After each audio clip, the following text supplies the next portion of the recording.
Hello, magandang umaga mga idol. Ayan. At meron tayo ditong ilang piraso, 3 piraso to. Na pwedeng pang broodcock, pwede rin pang event. Ayan, late born po to. Kulay pula. Ayan oh. Kita nyo naman. At mabilisan lang ha. Ay papakita ko sa inyo. Tapos yung bitaw, bibitaw po namin to. Para makita po ninyo. Mamaya yan sa magtatanong. Double wing ban po to. Pinawing ban po ng batang-bata pa to. Pinakabito sa national. Yan, perfect na perfect to ha. Yung mga nangangailangan sa inyo. Ang gwapo. Di ba? Yan. Ito yung isa, ito yung isa. Tapos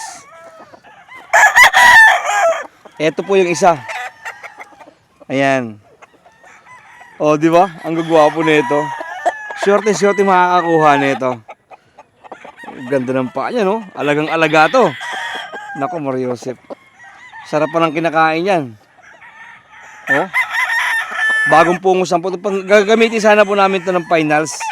Kaya lang hindi naman po kami nakapasok dahil 2 panalo lang po kami sa late born, ha? Ayan mga idol. Tapos ito po yung isa. Last but not the least. Baka mamili pa tayo dito ng iba pa. Ha? Ito may palong to. Ang ganda.